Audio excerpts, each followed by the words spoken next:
Je sais pas la moitié, la prochaine fois, toute la ayah, Inch'Allah. Donc, Allahu la ilaha illa wa al-hayy al-qayyum. C'est Allah, le seul, unique, le vivant, celui qui subsiste par lui-même. On a vu que Allah n'a pas besoin de repos, n'a pas besoin de sommeil. La ta'khudhuhu sinatun wa la nawm. On a vu que auprès d'Allah vont intercéder des gens le jour du jugement dernier. Puisse Allah faire que nous soyons parmi ceux qui intercèdent pour le salut de nos proches. Qulu amin. On a vu que Allah sait ce qui est devant nous, ce qui est derrière, ce qui est dans le futur, ce qui est dans le passé.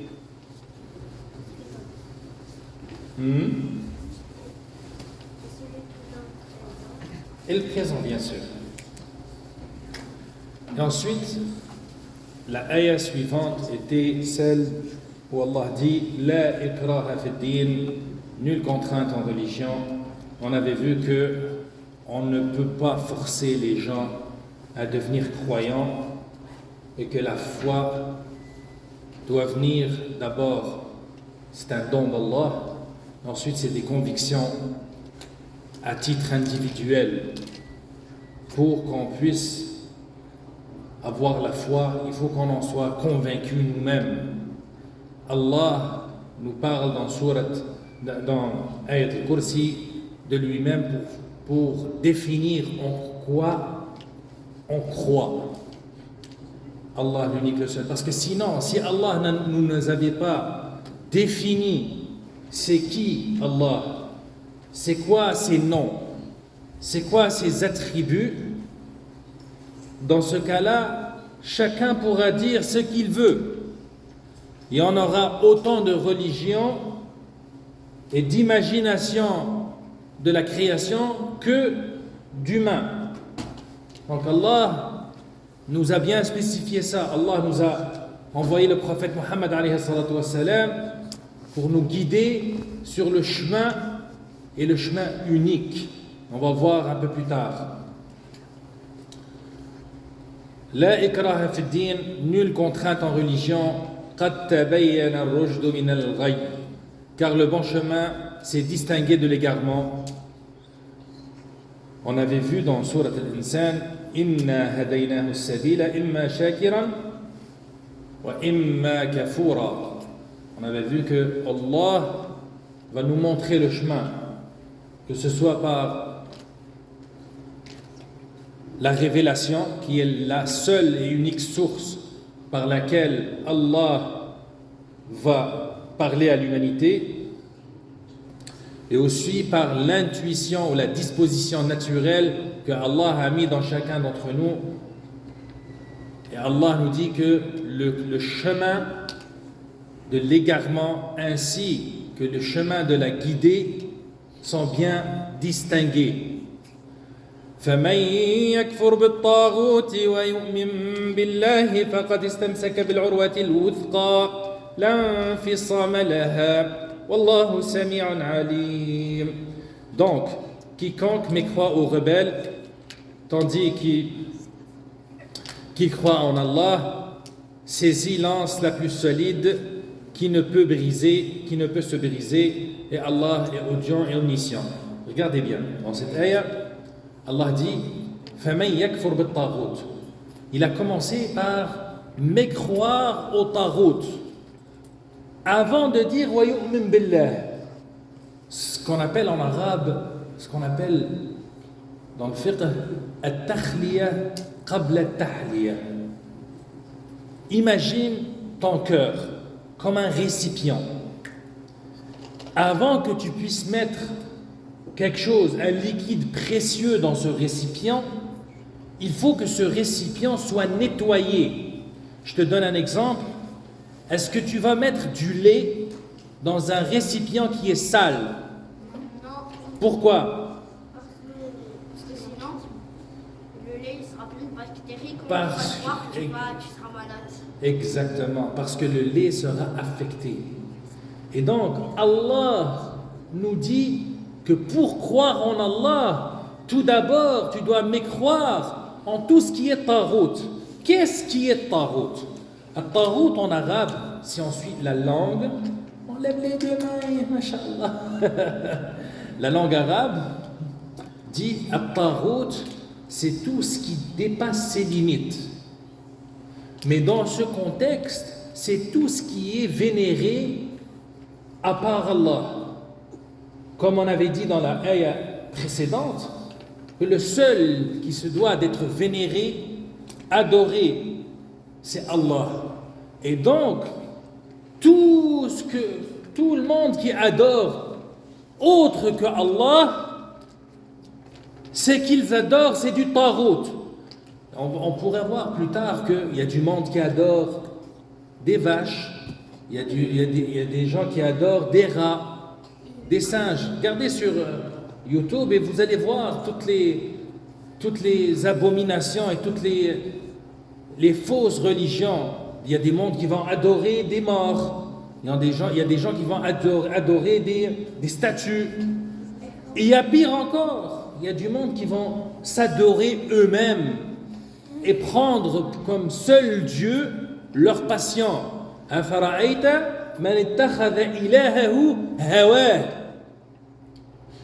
Il ne fait que ce que lui semble à lui bon. Ou à elle. Allah ne veut pas de ça. Allah veut que nos cœurs suivent Allah, les ordres d'Allah et ce que Allah nous dit de faire.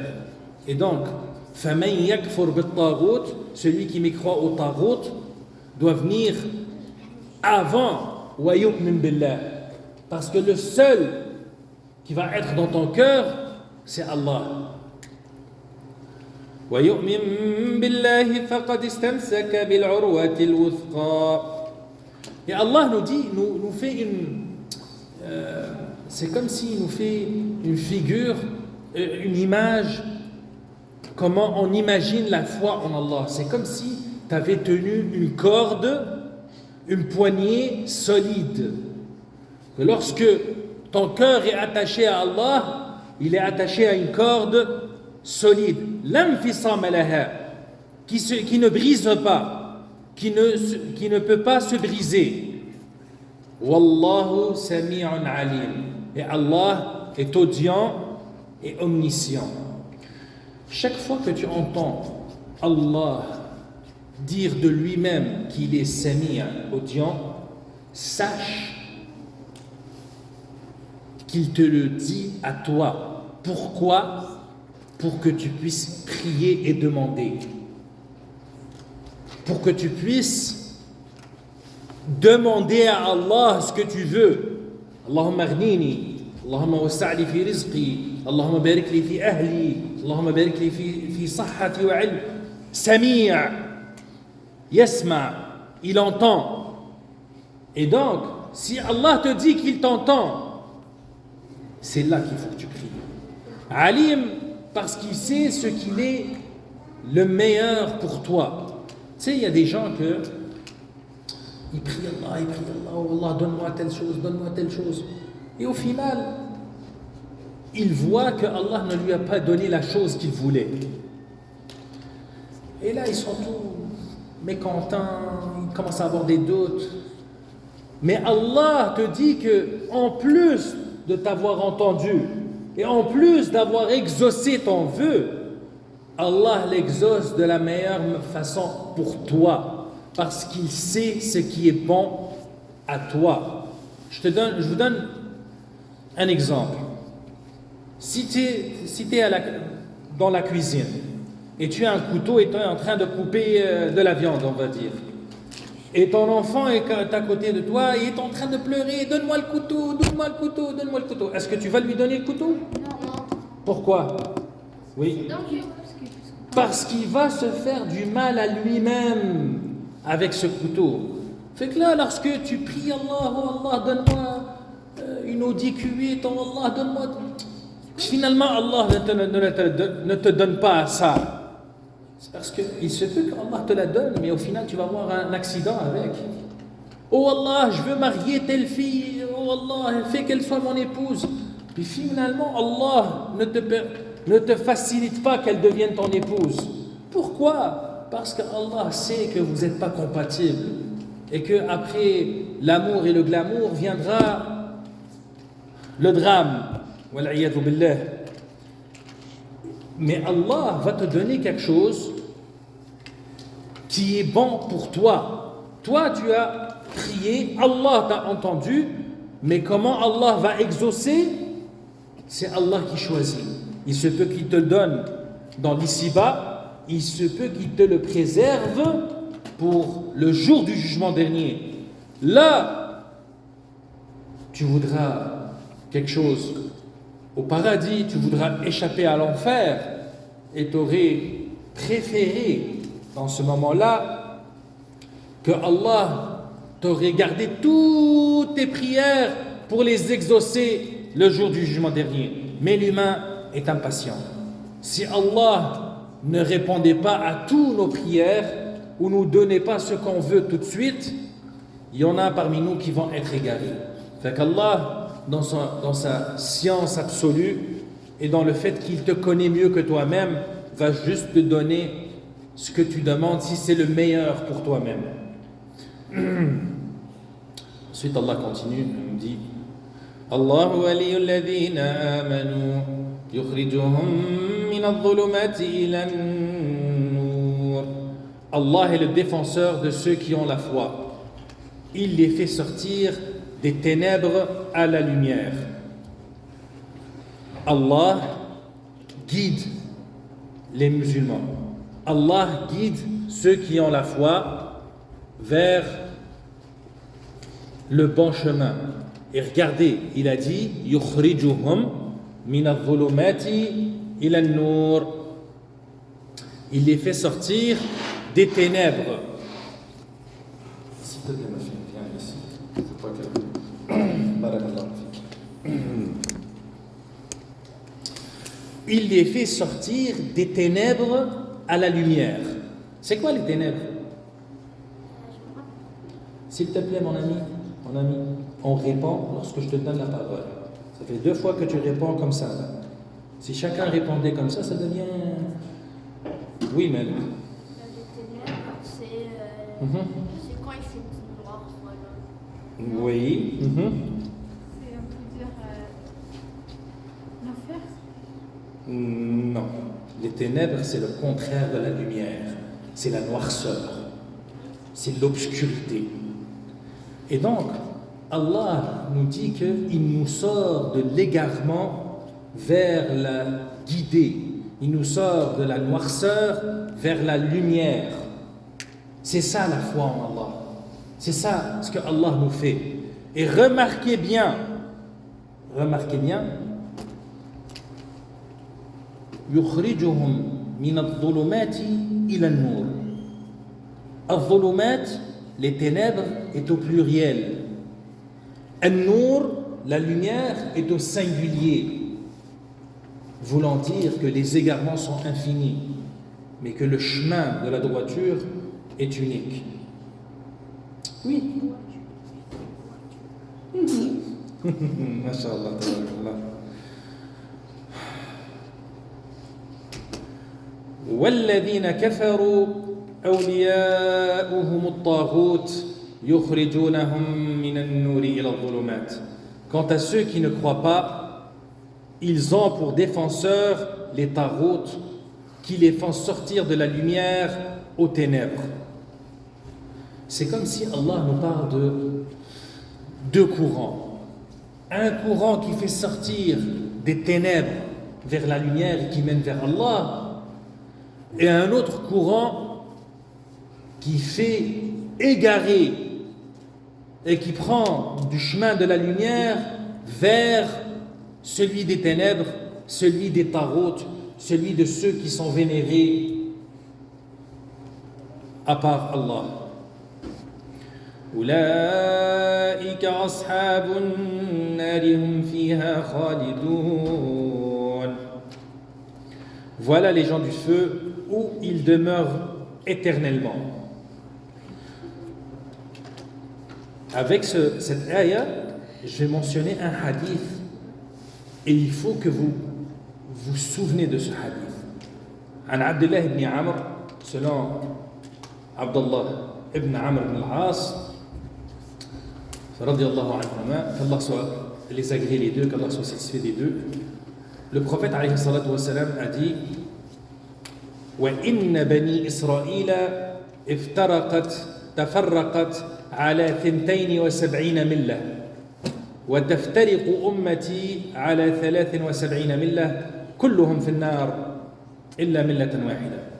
En gros, ce que ça dit, que Bani Israël ont suivi 72 voies. Et certes, les Bani Israël se sont divisés en 72 voies. Et ma communauté, ma umma, c'est-à-dire les musulmans, vont se diviser en 73 voies. Elles sont toutes dans le feu, sauf une.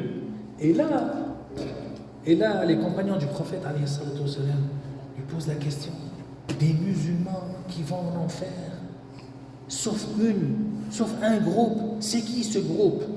Et là, le prophète, alayhi salatu wa salam, leur répond.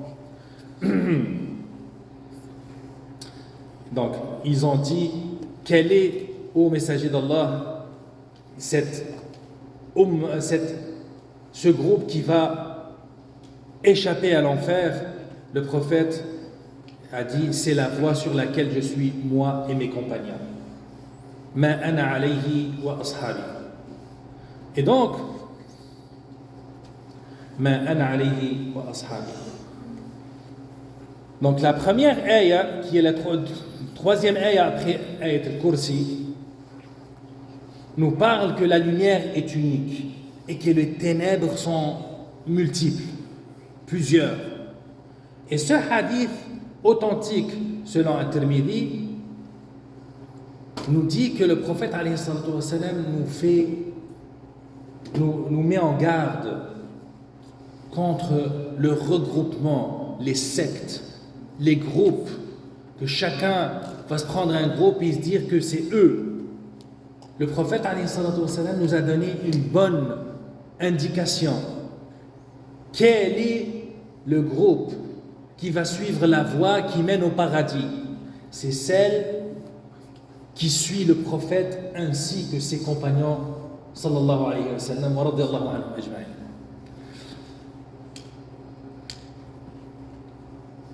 Et une dernière chose, comment se fait-il que ce soit des musulmans? Parce qu'il y a beaucoup de ulama qui ont parlé de ce hadith, et on pourra en parler, masha'Allah, longtemps. Remarquez bien qu'il n'a pas dit éternellement en enfer. Il se peut que beaucoup de musulmans vont aller en enfer d'abord, et ensuite Allah va les faire sortir. Parce que le hadith du prophète dit que celui qui dit la ilaha illallah, ou bien celui qui vient le jour du jugement dernier et qui n'associe rien à Allah, Allah va le faire rentrer au paradis. Au final, il ira au paradis. Combien de temps il peut passer en enfer? Allahu a'lam. Mais comment on sait ce groupe qui va suivre la voie qui mène au paradis pour qu'on ne soit pas parmi les 72 égarés? Le prophète a répondu d'une façon simple: Ma ana alayhi wa ashabi. Et donc, à chaque fois qu'on te dit tel shir te dit de faire ça, dis-toi bien, la première question qui doit te venir à la tête: est-ce que le prophète sallallahu alayhi wa sallam l'a fait ou non?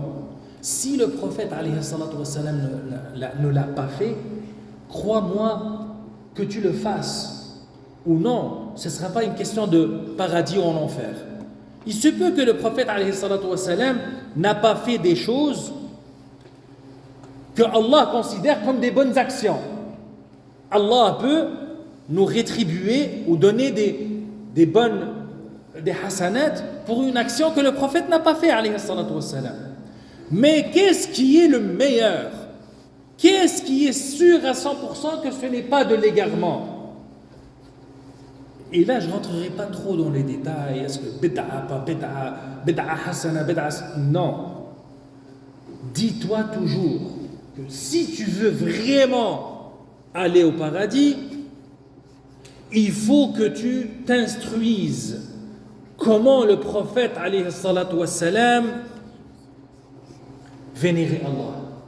Le moindrement que tu fais comme lui exactement, même si tu fais un tout petit peu de travail, Allah va te récompenser beaucoup.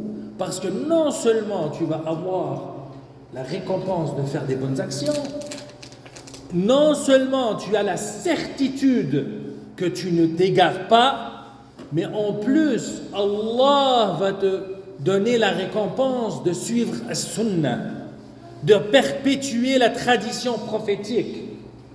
Parce que si chacun d'entre nous commence à ajouter et à ajouter et à ajouter, arrivera à un moment donné, après X générations, il n'y a plus personne qui va se souvenir de qu'est-ce que le prophète alayhi salatu wassalam a dit et qu'est-ce que le prophète alayhi salatu wassalam a fait.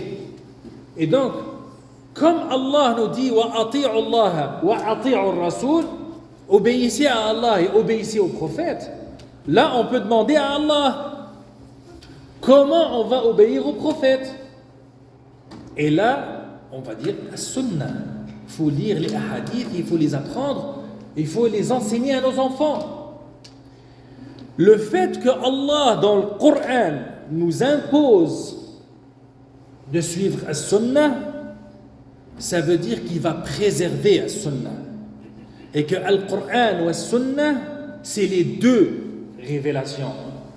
Rappelle-toi, il y a une lumière et plusieurs ténèbres. Puisse Allah faire que nous soyons des gens qui suivent la lumière. Allahumma hdina wa hdi bina wa ja'alna sababan liman ihtada. Allahumma shfi maridana. Allahumma a'limna ma yanfa'una. Allahumma arhamna warham walidina. Allahumma harrar aqsana bi aydina wa ja'alna khayran ahlan lidhalika ya rahman wa ya rahim. Wa akhiru da'wana alhamdulillahi rabbil alamin. Wassalatu wassalamu ala asyrafil mursalin.